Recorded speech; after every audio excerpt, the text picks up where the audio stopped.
प्रधानमंत्री नरेंद्र मोदी ने मंगलवार को संसद में महाकुंभ के आयोजन को लेकर अपना बयान दिया।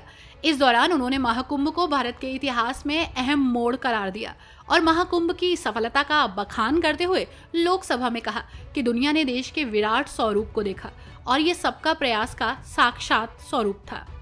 हालांकि इस दौरान पीएम मोदी ने महाकुंभ में मौनी अमावस्या पर मची भगदड़ में जान गंवाने वाले लोगों को श्रद्धांजलि नहीं दी, जिसको लेकर लोकसभा में नेता प्रतिपक्ष और कांग्रेस सांसद राहुल गांधी ने निशाना साधा। राहुल गांधी ने कहा कि मैं प्रधानमंत्री की बात का समर्थन करना चाहता था। कुंभ हमारी परंपरा है, संस्कृति है, इतिहास है। एक शिकायत थी कि प्रधानमंत्री ने जिनकी मृत्यु हुई उन्हें श्रद्धांजलि नहीं दी। दो तीन चीजें थी जो प्रधानमंत्री ने बोला, मैं उसको सपोर्ट करना चाह रहा था। कुंभ हमारी एक प्रकार से हमारा ट्रेडिशन है, हिस्ट्री है, कल्चर है। एक कंप्लेंट थी, एक शिकायत थी, श्रद्धांजलि नहीं दी प्रधानमंत्री ने। जो लोग जिनकी मृत्यु हुई थी उनको श्रद्धांजलि नहीं दी। और दूसरी बात मैं ये कहना चाहता था कि देखिए, कुंभ की जगह है, मगर जो युवा कुंभ में गए उनको प्रधानमंत्री से एक और चीज चाहिए, उनको रोजगार चाहिए और प्रधानमंत्री को रोजगार के बारे में भी बोलना चाहिए। Thank you. आपको बोलने नहीं दिया गया सर? आपको बोलने नहीं दिया गया? नहीं, देखिए, बोलने तो नहीं देते हैं। डेमोक्रेटिक जो स्ट्रक्चर है, जो एलओपी को तो मतलब परमिशन देनी चाहिए, मगर नहीं देते हैं। बट ये न्यू इंडिया है। वहीं पीएम मोदी के महाकुंभ पर दिए गए भाषण के बाद विपक्ष को बोलने का मौका न दिए जाने को लेकर कांग्रेस सांसद प्रियंका गांधी ने हमला बोला। उन्होंने कहा कि वो महाकुंभ पर सकारात्मक बोल रहे थे, विपक्ष को भी अपनी बात रखने का मौका दिया जाना चाहिए था। मैम, विपक्ष को भी अपनी बात रखने देने का मौका दिया जाना चाहिए था। बिल्कुल देने जाना चाहिए था, क्योंकि विपक्ष की भी भावनाएं हैं इसके प्रति और उनको प्रकट करने में कोई उनको आपत्ति नहीं होनी चाहिए थी।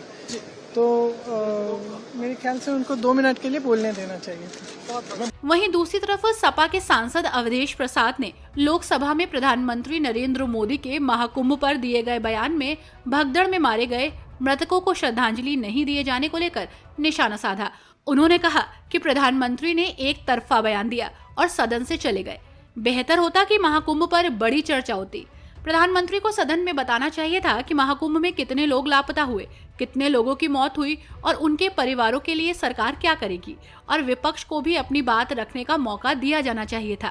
प्रधानमंत्री जी ने एक तरफा बयान दे करके और सदन से 1 सेकंड में चले गए। अच्छा होता इस महाकुंभ पर एक बड़ी चर्चा होती और उस चर्चा से ये होता कि महाकुंभ को एक दिन के लिए तो था नहीं, महाकुंभ तो बहुत दिनों से चल रहा है और भविष्य में चलता रहेगा। हमारी भी सरकार थी, माननीय नेताजी श्रद्धेय मुलायम सिंह यादव जी के नेतृत्व में 3 बार सरकार थी, माननीय अखिलेश जी के नेतृत्व में सरकार थी और इन सरकारों के रहते और चलते हमारे कहीं पर चिड़िया भी नहीं दबी और बहुत अच्छे ढंग से शानदार तरीके से महाकुंभ का आयोजन हुआ।